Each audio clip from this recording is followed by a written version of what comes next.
민법 원론 제 77강입니다. 청약과 승낙을 보는데 계약법 처음이 295페이지네요. 계약법 총론 했는데 계약법 총론을 대략 봤는데 뭐 별로 영양가 있는 얘기는 별로 없습니다. 그냥 서술해서 그야말로 서론답게 뭐 이런저런 게 있다, 이런저런 게 있다는 정도이고 별 내용이 없어가지고 민법 조문을 먼저 읽고 그 정도 내용을 파악하면 되지 않나 싶어요.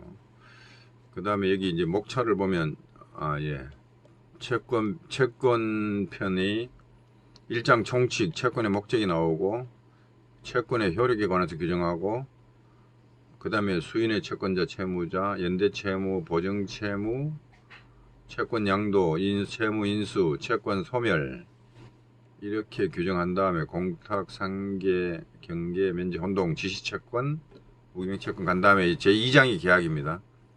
채권편이 이제 채권, 1장은 채권이었죠. 2장은 계약 해서 계약 총칙.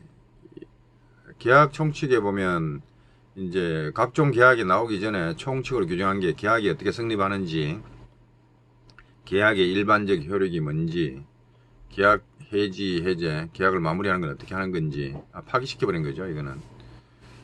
어떻게 파기시키는지, 이런 문제가 나오는데, 그 중에서 이제 계약의 성립 부분, 이 부분이 가장 먼저 나오는데, 이렇게, 여기 조문을 이렇게 법전을 보고 읽으려다가 하도 눈이 아파서, 여기 일단 화면에 가져왔습니다. 자, 제2장 계약, 제1절 총칙, 제1관이 계약의 성립에 관한 건데, 계약은 뭐 청약과 승낙이 합치해서 계약이 이루어지는 거죠. 계약에는 청약과 승낙이 필요하다라는 거고, 청약의 의사표시와 승낙의 의사표시가 합치돼야 되기 때문에 단독행위와 달리 두 개 이상의 의사표시가 필요로 하는 이 법률행위이죠. 법률행위이고, 여기 이제 이 조문을 좀 많긴 한데 535조까지 요거 쭉 한번 읽어버리는 게 청약과 승낙이 뭔지를 파악하는데 가장 빠른 길이라고 생각이 듭니다. 제 527조 계약의 청약은 이를 철회하지 못한다. 뭐 그렇다는 것만 알고 있으면 되지, 이게 뭐 결정적인 조문도 아닌 것 같고 크게 소용되지는 않는 것 같습니다. 의사표시했으면 철회하지 못한다. 의사표시 그거는 민법 민총에 가봐도 111조인가요? 뭐 의사표시를 송달한 후에 뭐 사망하여도 효력에 영향이 없다. 근데 그 원칙적인 얘기들이지 크게 소용되는 얘기는 아닌 것 같습니다. 어쨌든 규정에 그렇게 하고 있다. 철회하지 못한다. 이를 청약의 구속력이라 한다. 그런 거 있구나. 그렇게만 넘어가면 될 것 같습니다. 제528조 승낙기간을 정한 계약의 청락. 계약을 청약할 때 승낙기간을 정해가지고 언제까지 답해라 이렇게 하고 기간을 정한 것도 있고 기간을 정하지 않은 것도 있고 뭐 두 가지가 있겠죠. 528조는 승낙기간을 정한 경우를 규정합니다. 제1항 승낙의 기간을 정한 계약의 청약. 승낙을 기간을 정해도 어떻게 되냐? 청약자가 그 기간 내에 승낙의 통지를 받지 못하면 그 효력을 잃는다. 당연하겠죠. 승낙 언제까지 기간 정해가 청약했는데 그 기간 내에 승낙의 통지가 안 오면 그 효력을 잃는 게 당연합니다. 그 계약이 불발된 거죠. 제2항 승낙의 통지가 전항의 기간 후에 도달했다. 승낙의 통지가 승낙 기간 내까지, 왜냐하면 의사표시는 도달주의이기 때문에 승낙이 일단 청약자에게 그때까지 도착해야 원칙인데, 이제 제2항 보면 승낙의 통지가 전항의 기간 후에 도달했다. 기간 후에 도달했다고 일률적으로 다 이거 불발이다 해버리기가 거시기 했어. 약간 봐주고 있는 게 기간 후에 도달하면 보통 그 기간 내에 도달할 수 있는 발송이었다. 이건 좀 아깝죠. 기간 내에 도달할 수 있는 발송이었는데 이 우체국에서 농땡이를 펴가지고 이게 요새 우체국 빨리 가던데 빠른 등 개버리면 금방 가버리는데 그 다음날 바로 들어가던데 어쨌든 뭐 우체부가 뭐 그 시기 할 때도 있겠죠. 그래서 그 기간 내에 도달할 수 있는 발송인 때는 청약자는 지체 없이 상대방에게 연착 통지를 해야 된다. 예, 그 발송을 보고 이거 뭐 한 달 뒤에 했다, 두 달 뒤에 했다, 이거 말도 안 되는 짓 했을 때는 연착의 통지가 필요 없고, 상대방이 이게 신의칙에 따른 어떤 규정이라 생각이 됩니다. 기간 후에 도달했긴 했지만은 저쪽에서는 기간 내에 도달할 수 있다 생각하고 붙였다, 발송했다, 이런 거 같으면은 야, 늦게 왔다, 이렇게 연착의 통지를 해주라, 뭐 그런 거로. 그러나 그 도달 전에 지연의 통지를 발송할 때, 도달하기 전에 왜 이렇게 안 오냐, 안 왔대 했을 때는 필요 없다는 얘기고, 왜 상대방이 알고 있다 이거죠. 그런 거고, 큰 의미는 없습니다. 그 시기 하죠. 자, 청약자가 전항의 통지를 하지 아니한 때는 승낙의 통지는 연착되지 않은 것으로 본다. 통상 도달할 수 있는 발송일 때는 연착의 통지를 좀 해줘라. 안 해주면 이걸 뭐 간접 의무 책무라 그러죠. 예? 연착에, 그러나 간접의 책무인가 이게, 모르겠습니다. 모르면 넘어가고, 전항의 통지를 하지 아니한 때는 승낙의 통지는 연착되지 아니한 것으로 본다.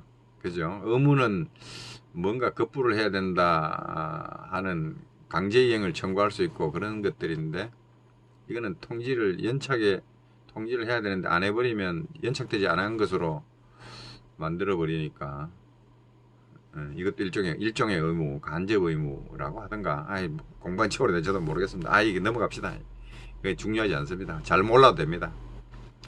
제529조 승낙 기간을 정하지 아니한, 위에까지는 승낙을 기간을 정했을 경우에 다루는 처리를 어떻게 하냐고, 529조는 그럼 기간을 정하지 않았으면 어떻게 되냐 이거죠.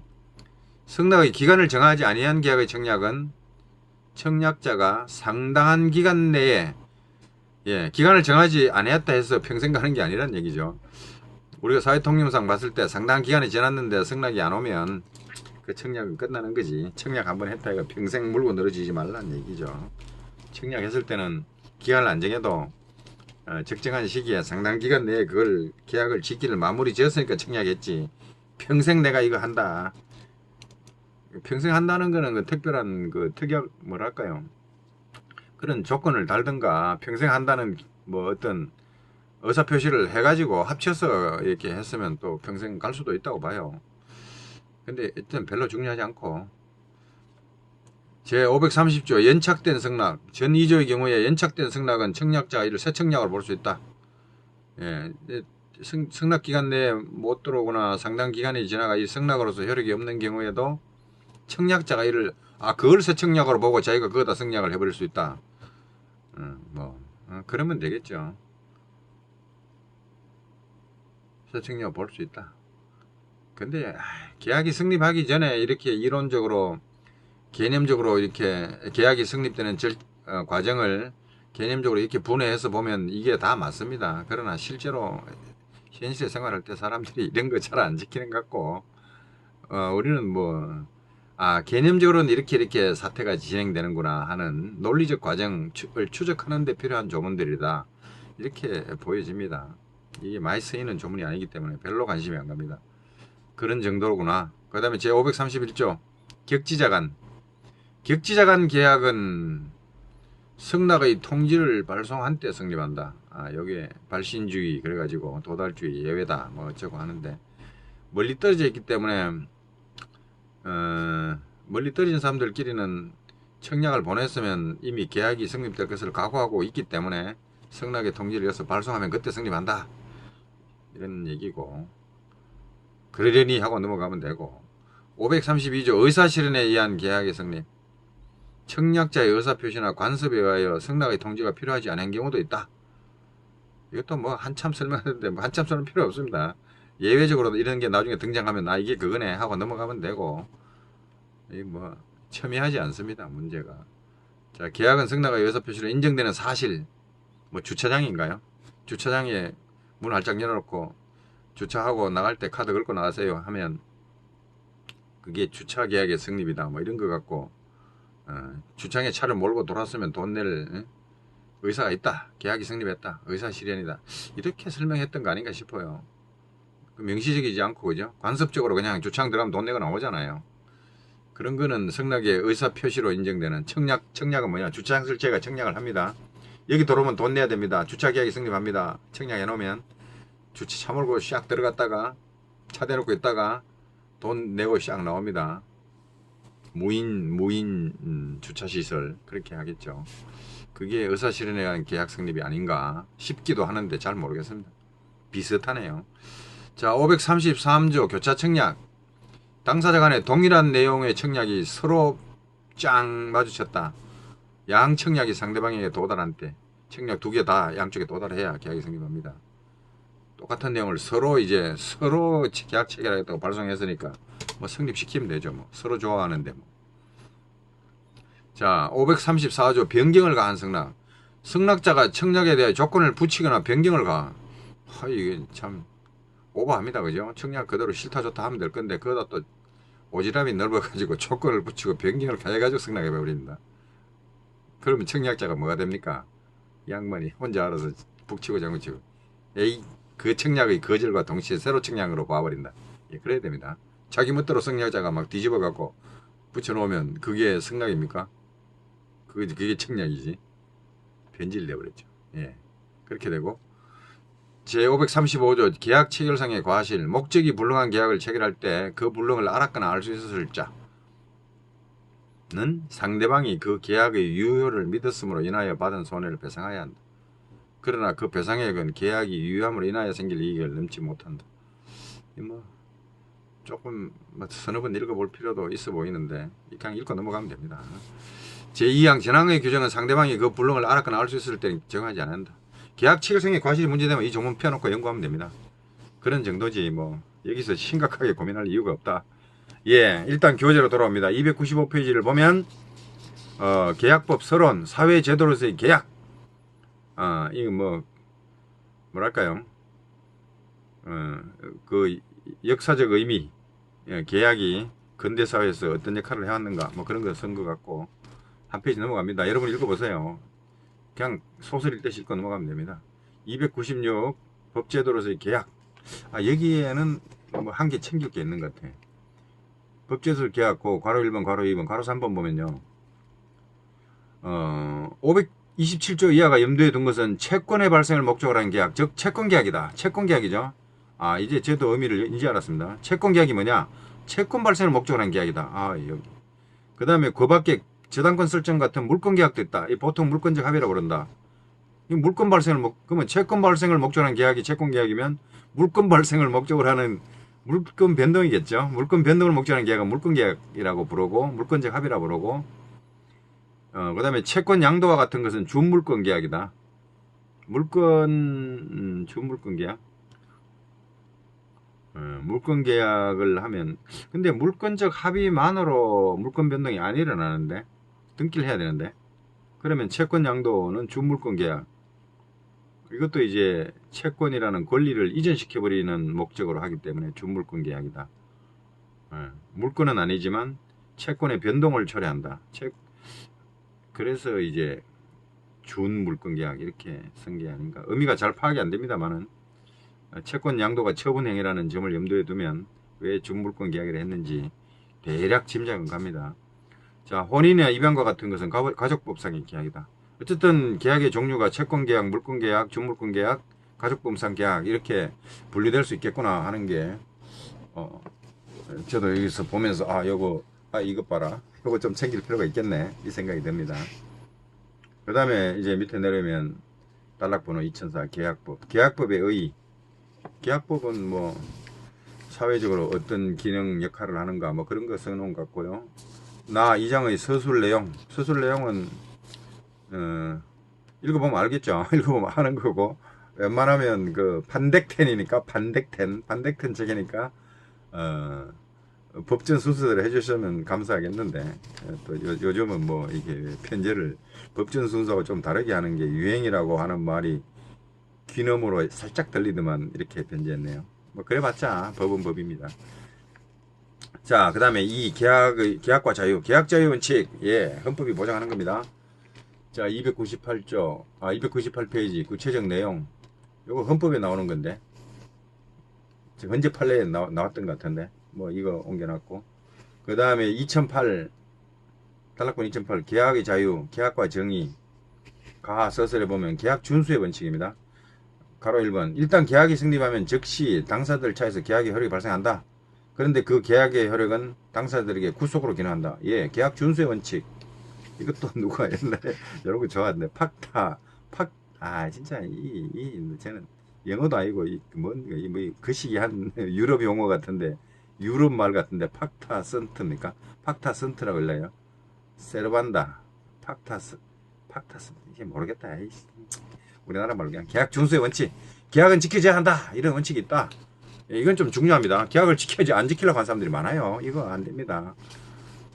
자, 그 다음에 299 페이지 보면 이론적 검토, 이론적으로 뭐 하여튼 이건 또 소설 읽듯이 휘리릭 읽고 넘어가고 힘줄 필요 없다 생각이 되고, 또 300페이지 넘어가고 제한의 실제 이거를 이런 게 있구나 하고 넘어가야지 여기서 공부하려고 하면 안 됩니다. 제한의 실제 공부 다 하고 나면 제한의 실제 읽으면 맞아 되는데, 지금 아무것도 모르는 상태에서 제한의 실제 읽어봤자 그냥 거짓말 해도 여러분이 알 수가 없습니다.